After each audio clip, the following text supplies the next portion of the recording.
सभी कृषि यंत्र 40 से लेकर 80% तक फ्री में मिल रहा है मित्रों। आज सांप काट लेता है, उसे काटना नहीं चाहिए, मृत्यु नहीं होना चाहिए योगी शासन में।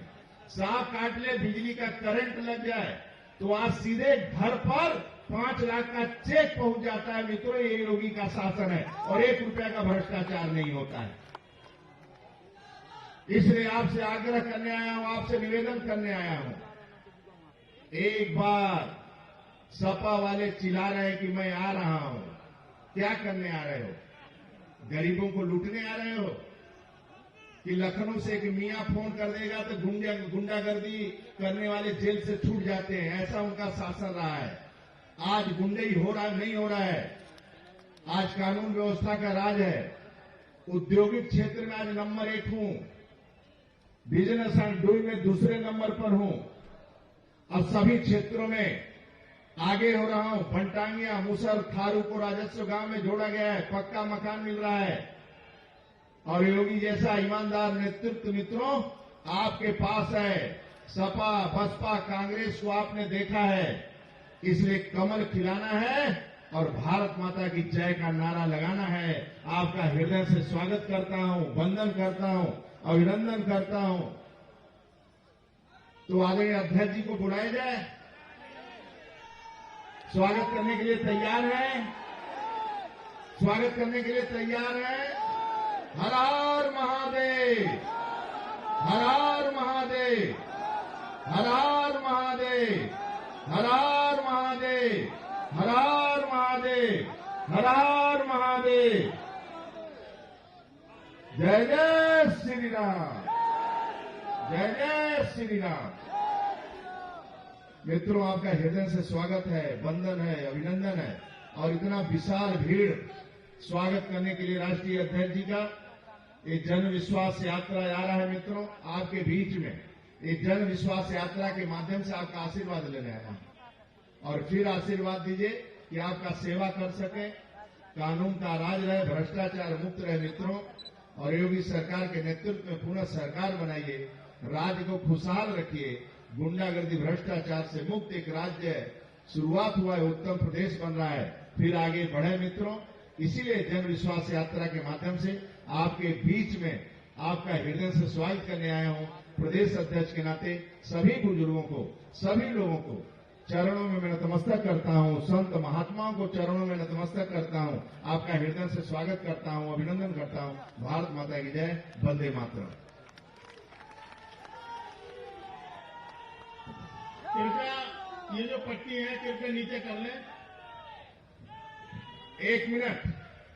राष्ट्रमान्य राष्ट्रीय अध्यक्ष जी आपके बीच में आ रहे हैं और जो होर्डिंग दिखा रहे हैं आप लोग, ये हम लोग ने देख लिया है कि कौन कार्यकर्ता मजबूती से संख्या लेकर आया है। अब यदि ज्यादा दिखाएंगे तो टिकट आपका कट जाएगा, इसलिए नीचे कर लीजिए। तो होल्डिंग सब लोग नीचे कर लो। अब होल्डिंग नीचे कर लीजिए और आप सब नीचे कर लो। अब आराम से नीचे कर लीजिए। आपका हृदय से स्वागत। बहुत अच्छे कार्यकर्ता आप सब हैं, आप नीचे कर लो। सभी समर्थक नीचे कर ले, हाथ नीचे कर लो। आप भारतीय जनता पार्टी के कार्यकर्ता हैं। जय जय श्री राम। भारत माता की। अब हम ऐसे भारतीय जनता पार्टी के करोड़ों कार्यकर्ताओं के मार्गदर्शक, जो बिल्कुल माननीय राष्ट्रीय अध्यक्ष होने के बावजूद भी कार्यकर्ताओं से, साधारण कार्यकर्ताओं के बीच में जाकर के ऐसे चर्चा करते हैं, आभासी होता कार्यकर्ताओं को कि हम माननीय राष्ट्रीय अध्यक्ष के साथ बोल रहे हैं, जिनके लिए हम आज सुनने के लिए आए हैं। माननीय राष्ट्रीय अध्यक्ष जी को मैं आमंत्रित करता हूं आए और अपना आशीर्वचन हम लोगों को दें। भारत माता की वंदे वंदे। आज के इस जन विश्वास यात्रा में मेरे साथ उपस्थित मंच पर भारतीय जनता पार्टी के प्रदेश के जुझारू अध्यक्ष सम्माननीय स्वतंत्र देव सिंह जी, हमारे राज्यसभा में मेरे साथी, मेरे वरिष्ठ साथी सम्माननीय विजयपाल सिंह तोमर जी, भारत सरकार में मंत्री और हमारे युवा नेता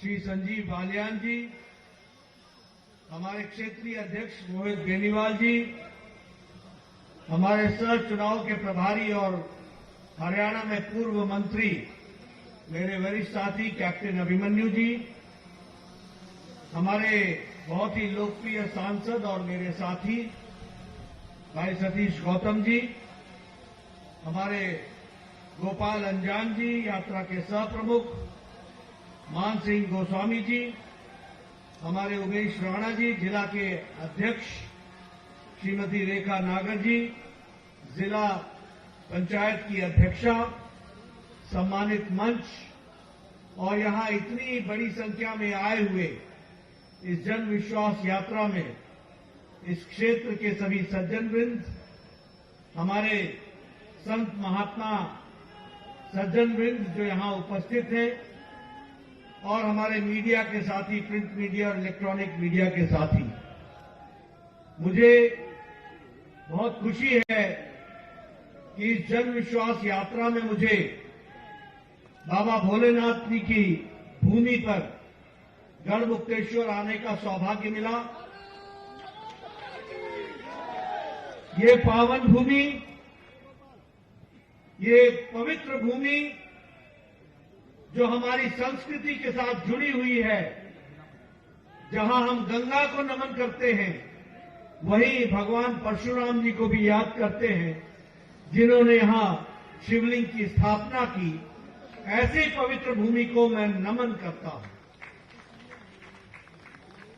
ये हापुड़ और जहां गांव नूरपुर जो स्वर्गीय चरण सिंह जी का जन्म स्थान रहा है, ऐसी पवित्र भूमि को भी मैं नमन करता हूं और हम सब लोग उनसे प्रेरणा लेते हैं। मित्रों, यह भूमि क्रांतिकारियों की है। आज हम अंगनलाल वर्मा जी को, शर्मा जी को भूल जाएं, लाला मांगेराम जी को याद करें, रामस्वरूप जाटव जी को याद करते हैं और हमारे गिरधारी लाल ठेकरे जी को, जिन क्रांतिकारियों ने अपने आप को इस देश की रक्षा के लिए सर्वस्व न्यौछावर किया, ऐसे वीर सपूतों को भी मैं नमन करता हूं और आप सबकी तरफ से भी उनको नमन करता हूं। मैं बैठा बैठा देख रहा था इस विश्वास यात्रा में, जहां हमारे सारी बड़ी संख्या यहां पर आई है और वातावरण केसरियाई हो रखा है। मैं चाहूंगा मीडिया वालों को कि जरा कैमरा पीछे की ओर घुमाएं और मंच को छोड़ करके जरा जनता को दिखाएं किस हर्षोल्लास के साथ लोग जन विश्वास यात्रा में उभरे हैं।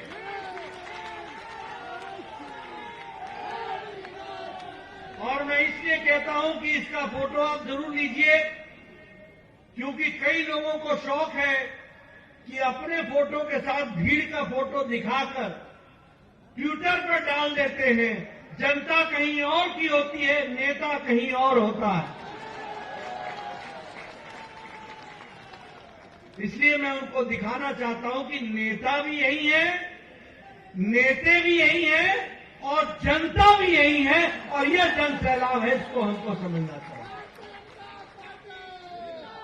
मित्रों, मैं देख रहा हूं एक एक साथी पूरे छाती चौड़ा करके जन विश्वास यात्रा में आया है। मैं दावे के साथ कह सकता हूं, कोई पॉलिटिकल पार्टी का, अन्य पॉलिटिकल पार्टी, राजनीतिक पार्टी का नेता कभी भी विश्वास यात्रा नहीं निकाल सकता है। इस बात को हमको समझना चाहिए। वो क्यों नहीं निकाल सकता है? वो इसलिए नहीं निकाल सकता क्योंकि उन्होंने जो कहा उससे विपरीत काम किया है। हमेशा ये भारतीय जनता पार्टी की संस्कृति है। ये मोदी जी ने ही लोगों को सिखाया है। ये संस्कृति का नतीजा है कि आज रिपोर्ट कार्ड लेकर के भारतीय जनता पार्टी का कार्यकर्ता गली गली द्वारे द्वारे जनता को बताने निकला है कि जो कहा था वो किया है, वो करके दिखाया है।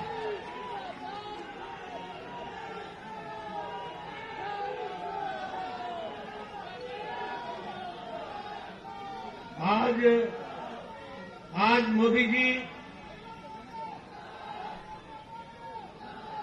मोदी जी कानपुर में मेट्रो रेल कानपुर की जनता को समर्पित कर रहे हैं।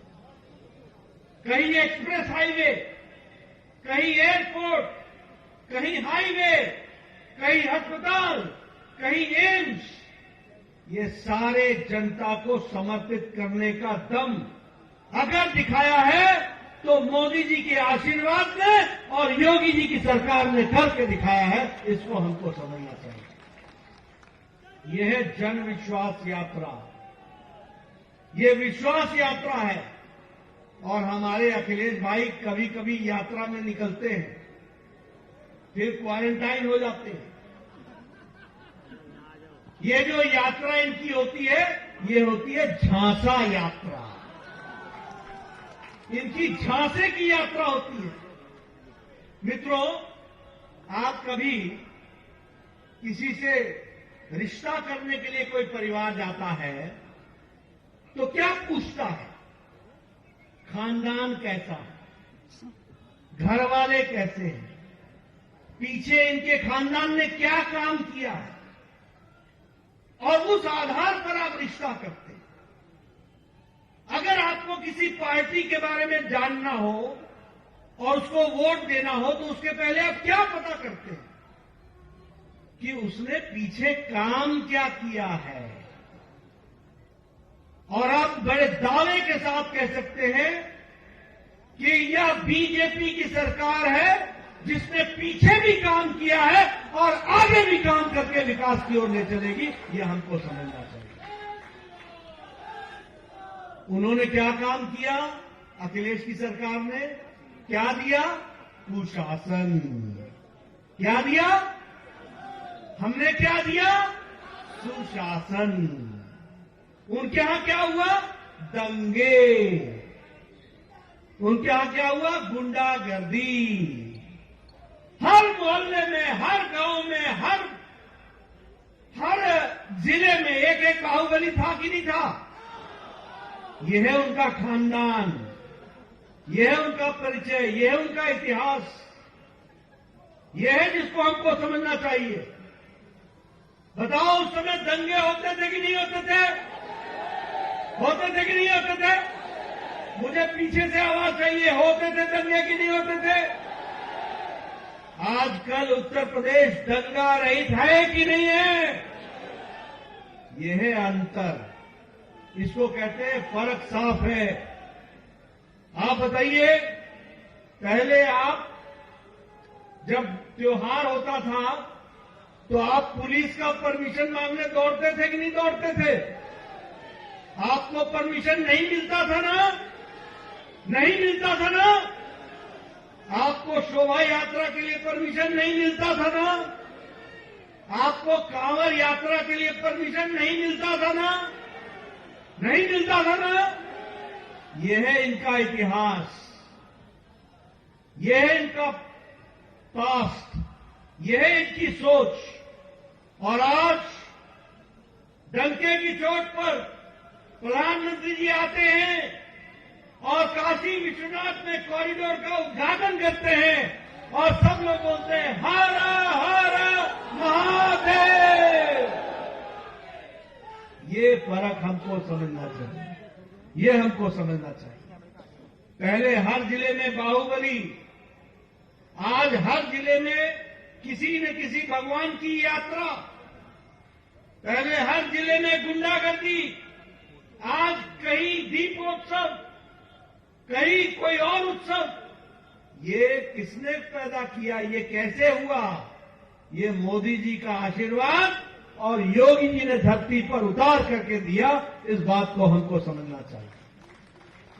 बताओ, उनका माफिया राज था कि नहीं था? माफिया राज था कि नहीं था? आजकल ये 200 करोड़ रुपए किसी और के पकड़ाए, तबियत किसी और की खराब हो गई। क्या हो गया भैया? अब आप सब जानते हैं, आप बोल ही रहे हैं, क्या हालचाल कर दिया। माफिया राज। आजकल माफिया कहां मिलते हैं? जेल में, और नहीं तो उत्तर प्रदेश से बाहर। पहले अच्छे सज्जनों को घर छोड़ना पड़ रहा था, आजकल गुंडे घर छोड़ करके तड़ी पार हुए हैं। इस बात को हमको समझना चाहिए, इसको ध्यान में रखना चाहिए। मित्रों, उनका था गुंडा राज, उनका था माफिया राज। हमारा है सम्मान राज, हमारा है समता राज, हमारा है सर्वांगीण विकास राज। सबका विकास हो, सबके लिए काम हो, इस बात की चिंता की गई है। मित्रों, ये जो 222 का चुनाव है ना, 2022 का, ये 2022 का चुनाव, ये हमारी जीत नहीं है, ये हमारी जीत नहीं होगी, ये जनता की जीत होगी, और जनता के आशीर्वाद से भारतीय जनता पार्टी की जीत होगी। इस बात को हमको समझना चाहिए। ये उत्तर प्रदेश के जनता के सपनों की जीत होगी, ये उत्तर प्रदेश के विकास की जीत होगी। और हार किसकी होगी? जातिवाद की हार होगी, गुंडागर्दी की हार होगी, तुष्टीकरण की हार होगी, और ये माफिया राज की हार होगी। और विकास किसका होगा? सबका साथ, सबका विकास, सबका विश्वास और सबका प्रयास। ये किसानों की जीत होगी, ये महिलाओं की जीत होगी, इसको हमको समझना चाहिए। ये युवाओं की जीत होगी, और ये उत्तर प्रदेश के आत्मसम्मान की जीत होगी, उनके गौरव की जीत होगी, यह समझना चाहिए। और ये राष्ट्रवादियों की जीत होगी, और ये जिन्नावादियों को बहुत बड़ा तमाचा होगा। इस बात को भी हमको समझना चाहिए, इसको भी हमको ध्यान रखना चाहिए। मित्रों, आप सबको मालूम है कि नहीं है कि अभी तक एक अखिलेश जी का मंत्री अभी भी जेल में है। खनन माफिया, ये खनन माफिया के लिए जाने जाते थे, खुद बाहर, दूसरे जेल में, इनके साथी, इनके मंत्री जेल में। आपको मालूम है कि नहीं मालूम है कि 98,900 करोड़ रुपए का अखिलेश जी ने बतौर मुख्यमंत्री यूटिलाइजेशन सर्टिफिकेट ही नहीं दिया था। यानी काम होने पर काम की पूर्ति का सर्टिफिकेट ही नहीं दिया था। देते भी कैसे, जब काम ही पूरा नहीं हुआ था तो कैसे दे देते? जब कमीशन घोटाला करोगे तो कहां से यूटिलाइजेशन लाओगे? मैं स्वास्थ्य मंत्री था, ये मुख्यमंत्री थे। मुझे कानपुर से एक खबर आई, मेरा सुपर स्पेशलिटी ब्लॉक कानपुर का पूरा नहीं हो रहा है। मैंने फोन किया, मैंने पूछा, मैंने कहा भाई ये 250 करोड़ रुपए दिए मैंने, 7 सुपर स्पेशलिटी ब्लॉक बननी है, आधी बिल्डिंग बन करके खड़ी है, पूरा क्यों नहीं हो रहा? कहा साहब यूटिलाइजेशन सर्टिफिकेट ही नहीं दिया है, ठेकेदार के साथ घोटाला हो गया। ये घोटालों का सरकार थी। गोमती के रिवर फ्रंट पर 16,000 करोड़ रुपए का, बताइए सीबीआई ने केस रजिस्टर किया कि नहीं किया? किया था कि नहीं किया था? कितने का घोटाला था? 16,000 करोड़ का। ये छोटे मोटे घोटाले नहीं करते थे, मजा नहीं आता था जब तक 16,000 का घोटाला ना हो। ये गोमती रिवर फ्रंट पर, ये भी आपको पता है। युवा साथी सुन लो, इन्होंने कहा कि मैं 15 लाख लोगों को लैपटॉप दूंगा, और 15 लाख लैपटॉप खरीदे थे, और बटे सिर्फ 6,25,000। बाकी कहां गए? युवाओं के कहां गए? अभी 1 लाख लैपटॉप और स्मार्टफोन बटे, आने वाले समय में 1 करोड़ नौजवानों को ये लैपटॉप और स्मार्टफोन देंगे। योगी जी इस बात को समझना चाहिए। इनके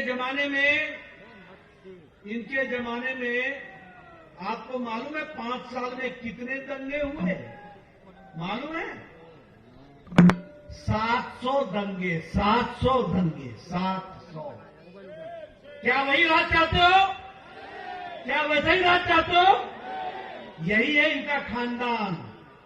ये आजकल हाथी के दांत दिखाने के और खाने के और हैं। चुनाव से पहले ये शब्दबाज दिखाएंगे। 700 दंगे हुए हैं।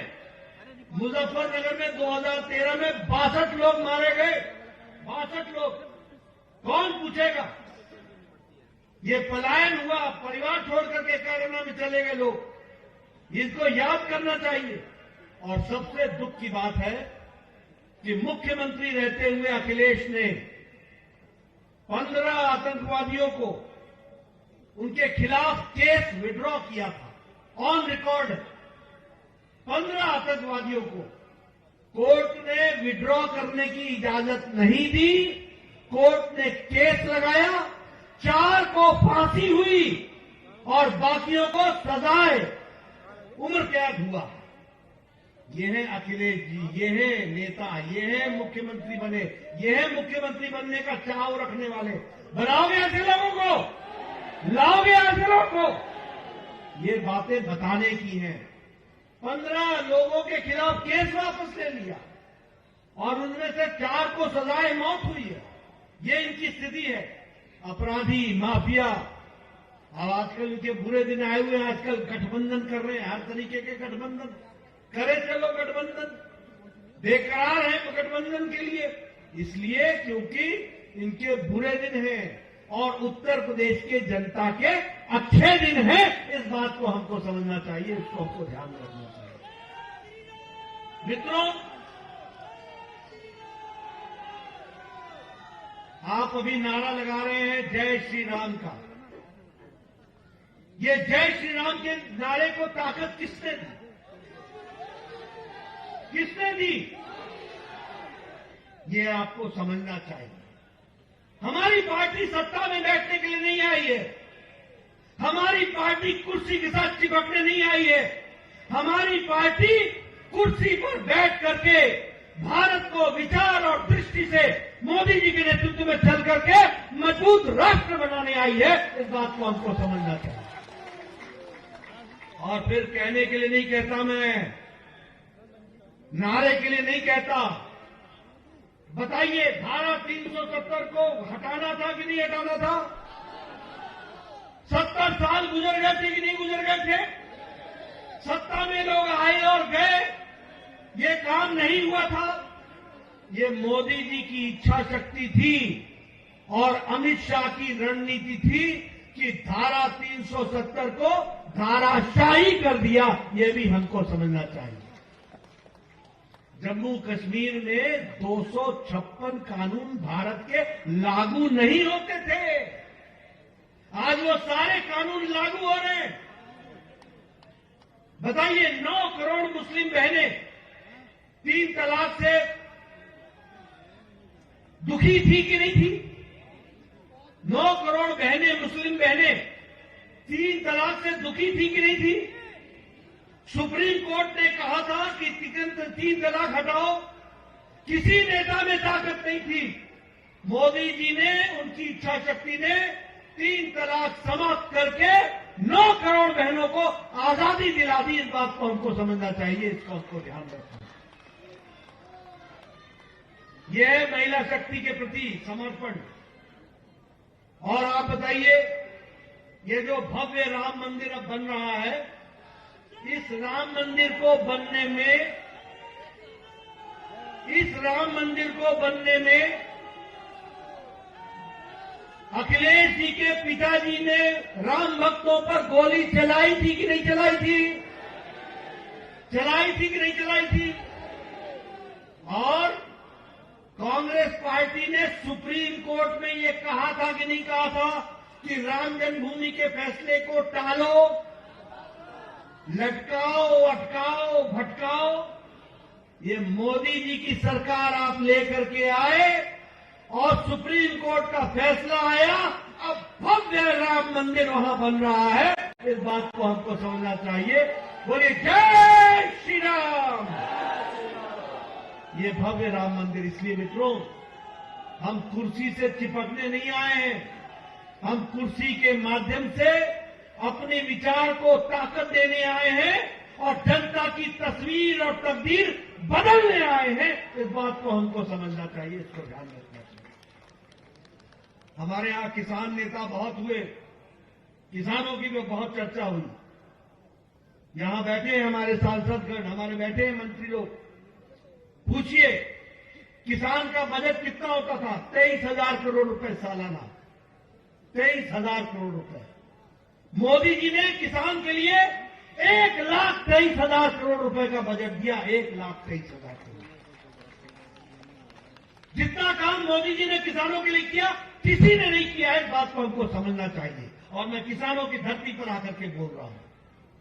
ये प्रधानमंत्री किसान सम्मान निधि 1,63,000 करोड़ रुपए, 10 किस्तें, 11 करोड़ किसानों के खाते में 2-2 हजार रुपए पहुंचाया कि नहीं पहुंचाया? और 1 तारीख को 11वीं किस्त भी पहुंच जाएगी 11 करोड़ किसानों को। इसको हमको ध्यान में रखना चाहिए। मित्रों, ये अगर हम बात करें उत्तर प्रदेश में तो 2.5 करोड़ किसानों को किसान सम्मान निधि मिली है। 2.5 करोड़ किसान, 2.5 करोड़ किसान। उसी तरीके से खाद की बोरी 2,400 की आती थी कि नहीं आती थी? मोदी जी ने सब्सिडी 140% दी और आपको 1,200 रुपए की बोरी आ रही है, यानी 1 बोरी मुफ्त मोदी जी की तरफ से आपको आ रही है। इसको भी हमको ध्यान में रखना चाहिए। मित्रों, एमएसपी लागत का 1.5 गुना खर्च करना, 89% एमएसपी बढ़ा देना, सबसे ज्यादा खरीदी करना, ये हुआ है तो मोदी जी के समय में हुआ है। यह हमको समझना चाहिए। मैं यहां हापुड़ में आया हूं, गढ़मुक्तेश्वर में आया हूं। यहां के किसान गन्ना बोते हैं, गन्ना काटते हैं। मैं गन्ने की बात करने आया हूं और आपको बताना चाहता हूं, योगी जी ने 1,40,00,000 गन्ने का भुगतान किया है। ये योगी सरकार ने किया और इसमें से अखिलेश का भी उधार 11,000 करोड़ रुपए का भुगतान किया तो योगी जी ने किया। जो लोग गन्ने की बात करते हैं, मायावती जी के टाइम पर 21 गन्ने की चीनी मिले कौड़ियों के भाव में बेच दी गई थी। 21 मिले और 19 मिले बंद हो गई थी। ये था बीएसपी। और अखिलेश के समय में 11 चीनी मिले बंद हो गए, 11 चीनी मिले। और योगी जी के टाइम पर 1,40,000 करोड़ रुपए भुगतान भी किया। आज 3 चीनी मिले नए खुल गई हैं, यह भी ध्यान में रखना चाहिए। 45 डिस्टिलरी खुल गई है और किसान देश में सबसे ज्यादा गन्ना उत्तर प्रदेश में उगा रहा है, सबसे ज्यादा पेराई यहां हो रही है और सबसे ज्यादा एथेनॉल उत्तर प्रदेश पैदा कर रहा है। इस बात को हमको समझना चाहिए, ये ध्यान रखना चाहिए। इसलिए मित्रों,